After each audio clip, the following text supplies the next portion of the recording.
Kawah Ijen merupakan bagian paling dasar dari gunung api setinggi 2.368 meter di atas permukaan laut. Kawah ini sekaligus merupakan salah satu primadona wisata Indonesia yang terletak di bagian paling timur Provinsi Jawa Timur, tepatnya di Kabupaten Banyuwangi. Akan tetapi, di balik keindahan panorama alam yang menakjubkan itu, Kawah Ijen menyimpan cerita kerasnya kehidupan para penambang belerang di sana. Ratusan penduduk lokal yang tinggal di sekitaran Gunung Ijen berprofesi sebagai penambang belerang. Secara global, industri belerang bernilai hampir 13 miliar dolar. Tetapi, para penambang yang mempertaruhkan nyawa ini hanya diupah sebanyak 17 dolar sehari atau 265 ribu rupiah seharinya. Kenapa demikian? Belerang merupakan bahan penting dalam pembuatan gula, dan para penambang belerang ini bertaruh nyawa dan diupah yang katanya cukup layak untuk daerah tersebut. Di kawah ini, ratusan penambang menghadapi asap mematikan untuk mengekstrak belerang atau emas iblis. Belerang digunakan dalam banyak aspek, seperti pembuatan korek api, bubuk mesiu, deterjen, hingga baterai. Selain itu, belerang membuat gula menjadi berwarna putih. Kondisi kerja di Gunung Ijen sangat berbahaya. Nama saya Mister, saya sebagai penambang belerang di Kawah Ijen. Salah seorang penambang belerang bernama Bapak Mister tiap harinya membawa 70 kg belerang di pundaknya. Naik turun di tebing yang curam ini, Bapak Mister telah melakukannya selama 30 tahun. Kalau saya bangun Mas itu antara jam 1 atau jam 2. Untuk ke gunung, para penambang harus bangun dini hari dan berhenti di kaki gunung. Tidak ada jalan menuju kawah, dan mereka harus berjalan sejauh 2 mil menuju puncak.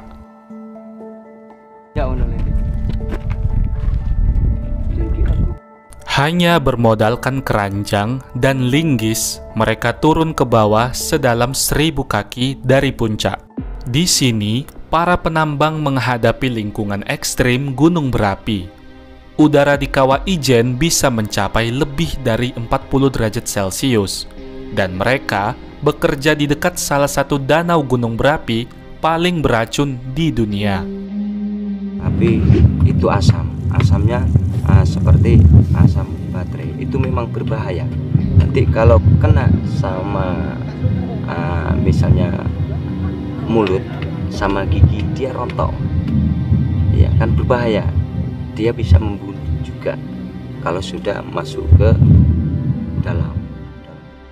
Asap menjadi sahabat para penambang. Asap belerang ini tidak menentu datangnya kapan. Kalau asap masuk dalam tubuh, itu merasakan sesak, nyeri di hulu hati, sesak, nyeri. Para penambang ini adalah buruh lepas, artinya mereka harus menggunakan alat mereka sendiri untuk menambang. Dan entah mengapa banyak dari mereka yang tidak memakai masker gas. Kalaupun ada, mereka menggunakan sapu tangan atau handuk yang dibasahi air agar debu belerang tidak terhirup. Bau asap belerang itu sangat menyengat. Bau asam lagi kadang-kadang bau seperti gorengan telur. Tapi kalau masuk dalam hidung atau mulut itu sesak. Kendati demikian, asap dari dalam gunung berapi sangat penting untuk produksi belerang. Caranya adalah ketika asap super panas mengenai udara dingin di luar, asap tadi mengembun menjadi cairan dan menetes dari pipa. Cairan inilah yang jika mendingin akan menjadi belerang padat yang kuning. Setelah itu, para penambang mengambil bongkahan belerang yang sudah dingin. Warna dari belerang inilah yang memberinya nama sebagai emas iblis atau Devil's Gold. Begitu belerang sudah dikeranjang, para penambang mendaki ke puncak dengan membawa keranjang belerang di bahunya. Belerang bukan beban yang ringan. Bahkan, para penambang mampu mengangkat 70 kg belerang dari bawah ke puncak. Kalau saya maksimalnya mikul, itu satu pikulan 70 kilo. Tentu, beban ini tergantung kesanggupan para penambang yang lain. Lebih gilanya lagi, selama mendaki, tebing yang curam menjadi tantangan tersendiri. Salah sedikit, nyawa melayang. Nama punggung, ya pasti sakit Mas di sini kalau berat. Kan kadang-kadang di pundaknya itu kan sampai rusak. Ngapal itu rusak. Itu kadang ada tumbuh-tumbuhan yang seperti jerawat itu. Itu penyakitnya kalau orang mikul. Dalam sehari, para penambang bisa 2 hingga 3 kali bolak-balik memikul belerang dari bawah ke puncak. Langsung naik pelan-pelan. Soalnya kalau nanti kerasa kerusuh malah bahaya ke diri sendiri, jatuh, peleset jatuh. Ketika sampai di puncak, para penambang memindahkan belerang mereka ke troli atau alat pengangkut, dan mereka akan berjalan lagi 2 mil ke pengepul untuk ditimbang. Menimbangan langsung timbang. Nanti berapa dapat per kilonya, selesai itu diturunkan langsung dinaikkan mobil. Per kilonya, belerang dihargai sekitar 1.500 hingga 2.000 rupiah per kilonya. Seharinya, para penambang mendapatkan upah sekitar 150.000 hingga 200.000 rupiah. Jumlah itu merupakan jumlah yang besar bagi mereka, sebab 5 kali lipat lebih besar daripada bekerja di kebun yang hanya mendapatkan penghasilan Rp30.000 hingga Rp50.000 dalam sehari.